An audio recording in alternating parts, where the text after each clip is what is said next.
Og velkommen til mit oplæg, som jeg har kaldt Friluftsterapi. Hvad ved vi?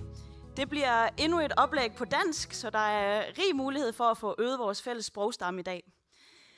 Det her studie, det bygger på oplægget bygger på et studie, som jeg har lavet og publiceret sammen med min kollega Søren Ankær. Han sidder der. Og vi arbejder på Syddansk Universitet i en forskningsenhed, der hedder Active Living. Og jeg vil starte med at fortælle lidt om mental sundhed i Danmark. Det ser ikke alt for godt ud, og det bliver værre og værre. Her der har vi selvvurderet mental helbred, og som I kan se, så er det blevet værre hver eneste gang, den her undersøgelse den er blevet lavet. Og specielt slemt ser det ud blandt de unge. Og her er det de unge kvinder mellem 16 til 24 år, der topper skalaen. Og der er 34,4% af dem, som mener, at de har det psykisk dårligt. Så det er et kæmpe tal. Og cirka de samme tendenser ser vi ud i verden. Her er der nogle tal fra WHO og Our World in Data, der estimerer, at 14% af alle 10-19-årige de har en psykisk lidelse. Og de største lidelser, det er angst og depression. Og som I kan se, så er hyppigheden af de her lidelser især steget omkring 2018-19 stykker. Så vi har altså en kæmpe udfordring med mental sundhed. Spørgsmålet er så bare, hvad vi skal gøre ved det. Og nu er vi jo til en friluftskonference, så jeg vil lige tillade mig at læse et citat højt af Fridtjof Nansen.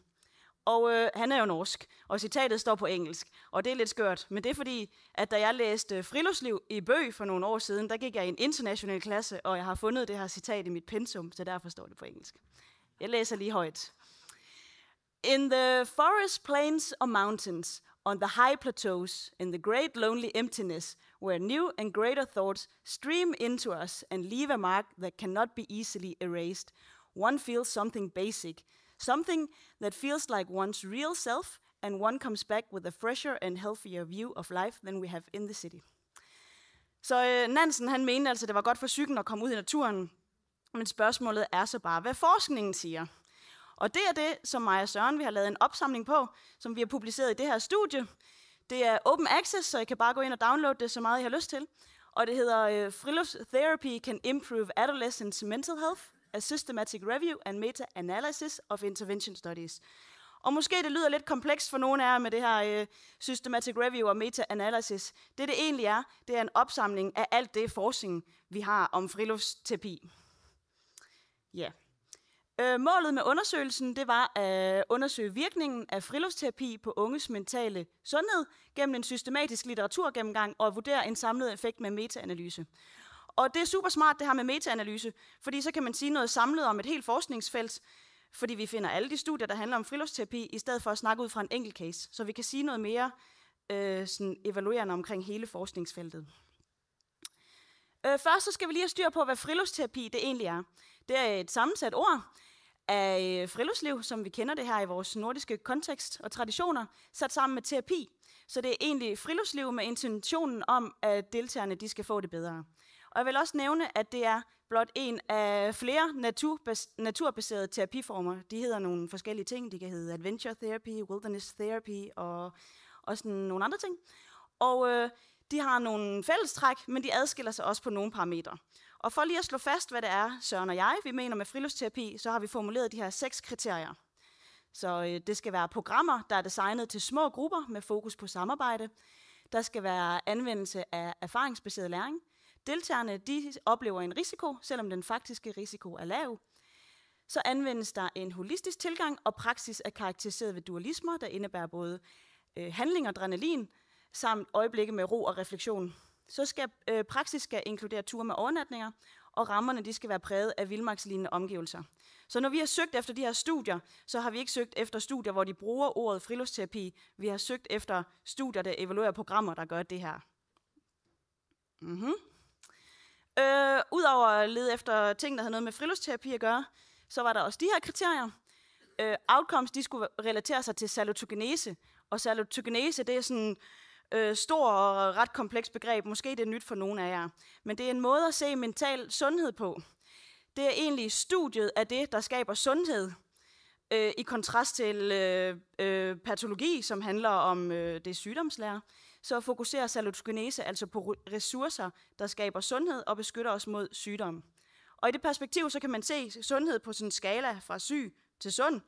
Og så skal I forestille jer, at man ligger på et sted på den her linje på et kontinuum, så man altså ikke enten syg eller rask, man kan ligge et sted midt imellem, og man kan flytte sig. Og de her salutogene outcomes, de handler så om de ting, som gør, at vi rykker os mod sund. Ja. Så skulle der også være interventionsstudier med før- og eftermålinger, og de skulle være kvantitativt evalueret, det vil sige, at der skulle være et tal, der beskrev effekten af programmet. Og så skulle deltagerne være mellem 12 og 25 år. Så når man laver sådan en systematisk review, så gennemgår man sådan nogle processer, man leder efter studier i nogle videnskabelige databaser, og så sorterer man alt det fra, der er irrelevant. Men det endte ud med, det var, at vi havde 10 artikler, som led op til vores ind- og eksklusionskriterier. Og de her 10 artikler, de evaluerede nogle programmer, som selvfølgelig havde en masse fællestræk i og med, at det var friluftsterapi og salutogenese og unge og alt det der, men de varierede også på nogle punkter. For eksempel så blev programmerne gennemført i forskellige lande. Der var både Australien, New Zealand, Israel, Canada, Tyskland og Norge. Aldersgrupperne varierede også en lille smule, om end alle de unge de var mellem 12 og 19 år. Og så varierede deres psykiske tilstande en del. Der var både nogle af de her unge, der havde psykiske diagnoser, for eksempel adfærdsproblemer, depression og angst. Der var nogle, der var udsatte, at risk, så nogen, der tangerede til at hænge ud i nogle kriminelle miljøer og den slags. Så var der også nogen, der havde lav self-esteem, det kan oversættes til selvværd, cirka, og lav self-efficacy, troen på egen mestring. Og så var der også nogen, der ikke havde nogen sådan særlig psykisk tilstand. Og det giver mening at tage dem alle sammen med i det her salutogene sundhedssyn, som handler om ressourcerne, der skaber sundhed, og altså ikke at kurere nogen fra en bestemt sygdom. Programmerne de var også lidt forskellige. Der var nogen, der forløb over flere uger, 8-12 uger med ugenlige møder, og så skulle der selvfølgelig være den her tur med overnatning også. Og der var også nogle af programmerne, som kun havde nogle ture. Det var så typisk nogle lidt længere ture, 7-10 dage. Det var også lidt forskelligt, hvilke fagfolk der var med. Nogle af programmerne de havde psykologer med, og nogle havde ikke psykologer med. Og det er også lidt forskelligt, hvor godt det er beskrevet, hvilke fagfolk de havde med i de her studier. Der blev også benyttet forskellige aktiviteter. Ræbeaktiviteter, kano, klatring, sejlads, vandretur. Og jeg har skrevet basis bushcraft. Det er sådan, lave bål og lave en lejr og de der ting, vi kender fra friluftsliv. Ja, de outcomes, vi udtrak til den her meta-analyse, det var sense of coherence, self-efficacy, resilience og well-being, og det kan cirka oversættes til følelsen af sammenhæng, troen på egen mestring, modstandskraft og velvære.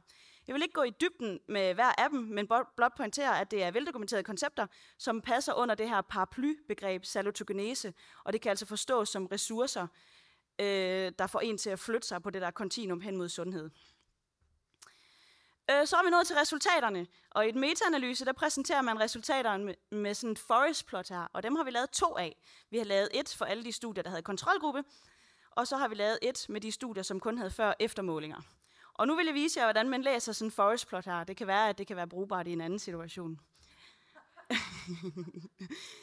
Her der har vi det her forest plot for alle de studier, der havde kontrolgruppe. Dem var der 7 af, og de ligger herude. Her kan I se forfatterne og årstallet. Så ud fra hver af studierne, der er der sådan en prik med nogle streger.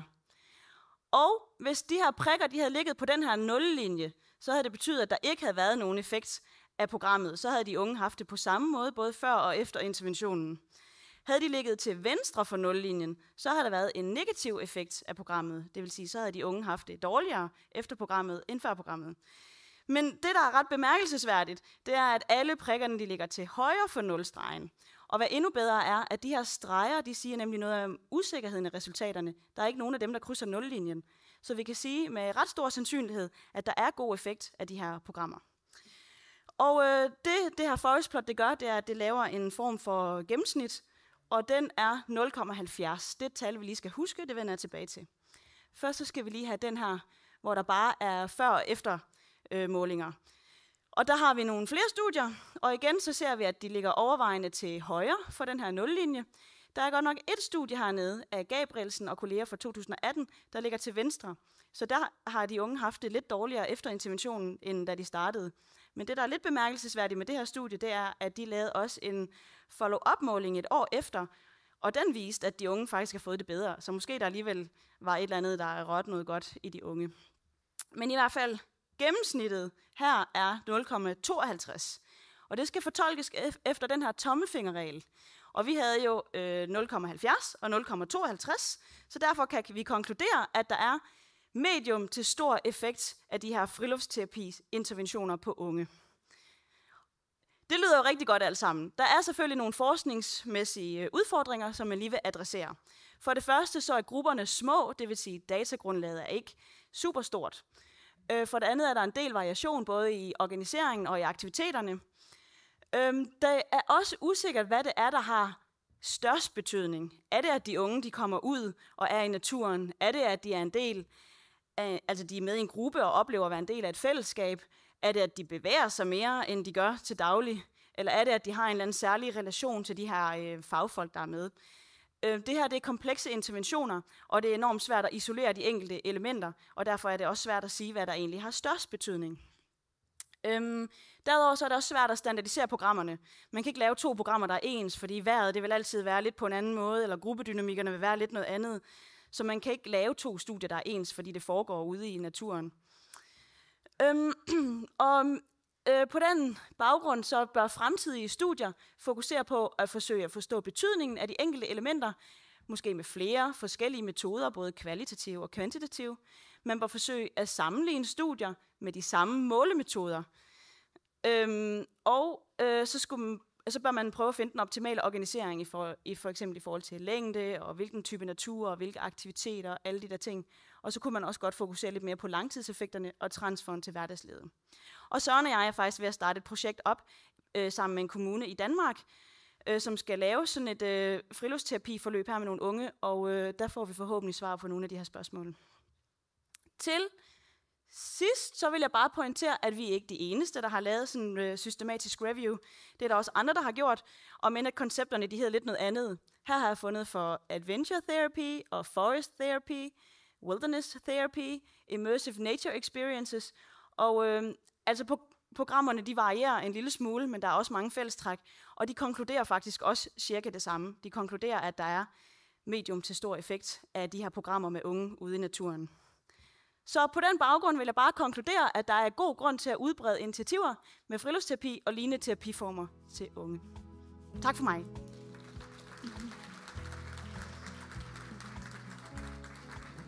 Tusind tak for